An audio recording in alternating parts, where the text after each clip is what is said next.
ẹ̀yin lólùfẹ́ Agogo Ayo abala ìròyìn náà la wà lónìí lórí ètò Agogo Ayo. Orúkọ tèmi ni Olúwaṣèyí Ògúnlẹ́yẹ. Kókó oníròyìn tí a ní fún yín rèé. DUMELO sọ̀rọ̀ nípa irú ìyàwó tó fẹ́. Àwọn olórin ẹ̀mí gba àmì ẹ̀yẹ.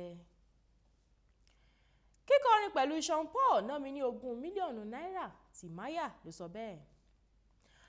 EKUBO kópa nínú eré sinimá Yorùbá tuntun. Ẹ̀wọ́n nǹkan fìdílé kájọ pẹ́ nínú ìròyìn náà lẹ́kùnrẹ́rẹ́. Ikùn òṣèré àti ọmọ bíbí orílẹ̀-èdè Ghana DUMELO jẹ́ ọ̀kan lára àwọn tó ti ṣetán ìgbéyàwó nílé iṣẹ́ Nollywood tó sì wu ọ̀pọ̀lọpọ̀ àwọn obìnrin láti fi ṣe ọkọ. Kì í wá ṣe wípé DUMELO kàn dùn wò lójú, lówó lọ́wọ́ tàbí lókìkí lásán, ó tún jẹ́ àpọ́n, ó sì ti ń fi ọ̀pọ̀lọpọ̀ àpẹẹrẹ hàn lẹ́nu lọ́lọ́ yìí wípé òun ò ní pẹ́ ṣe ìgbéyàwó. Ó ti wá sọ àwọn ohun tó fẹ́ nínú obìnrin kóbìnrin tó wá fẹ́ fi ṣaya. Ó sì fi ìdí rẹ̀ múlẹ̀ wípé ọkùnrin tó ní àwọn èròǹgbà ńláńlá ni òun. Irú obìnrin tóun bá sì fẹ́ gbọ́dọ̀ mọ ibi tó ń lọ.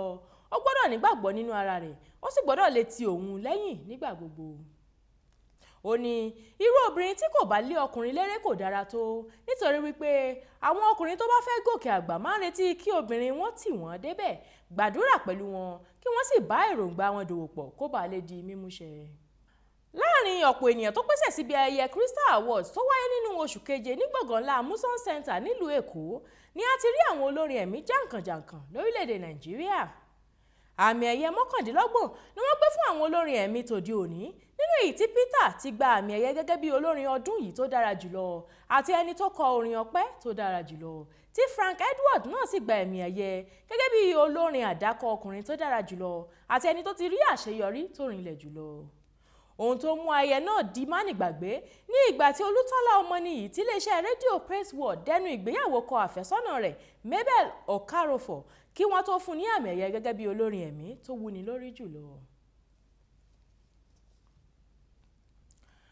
TIMAYA ti ṣe àfihàn wípé orin bọ́m̀bọ̀m tó ń kọ pẹ̀lú Sean Paul ẹni lọ́lọ́ yìí náà ò ní ogún mílíọ̀nù náírà. Nígbà tó ń bá àwọn oníròyìn sọ̀rọ̀, olórin orílẹ̀-èdè Nàìjíríà náà ṣàlàyé wípé síso orin náà papọ̀ àti yíya fídíò rẹ̀ gbà òun ní oṣù 6 gbáko, ó sì tún náà òun lówó pẹ̀lú. Ó ní owó náà ni òun fi gbé Sean Paul àti àwọn ènìyàn rẹ̀ wá láti ìlú Jamaica. Ó sì fi hàn wípé Sean kọ nínú orin bọ́m̀bọ̀m nílùú France nínú oṣù kejìlá ọdún 2013 àti wípé níṣẹ́ ló tún ní láti dúró fún oṣù 3 kí wọ́n tó ya fídíò rẹ̀ nílùú Miami. Òṣèré Nollywood ní EKUBO tí kópa rẹ̀ àkọ́kọ́ nínú eré sinimá Yorùbá tuntun Ìfẹ́ Dàpọ̀ tí alákòóso eré àti òṣèrébìnrin Tọ́pẹ́ Ọ̀ṣọ́bà gbé jáde. Ọ̀ṣọ́bà tó jáde sójú ìwòran tọmọdé tàgbà nínú eré Ìgboro ti dàrú àti Gucci Girls sọ wípé eré sinimá Ìfẹ́ Dàpọ̀ sọ̀rọ̀ nípa ìfẹ́ àti àwọn ìgbà tí ìfẹ́ kò tán gbogbo ìṣòro. Eré sinimá náà tí Wálé Ilébíyì darí tí Allwell Adémọ́lá sì kọ sọ ìtàn nípa àwọn ọkọ àti ìyàwó kan, nínú èyí tí Alex kópa gẹ́gẹ́ bí ọkọ tó jẹ́ dókítà tí ìyàwó rẹ̀ sì jẹ́ òjòwú tó máa ń fi owó rẹ̀ hàn lóòrèkóòrè.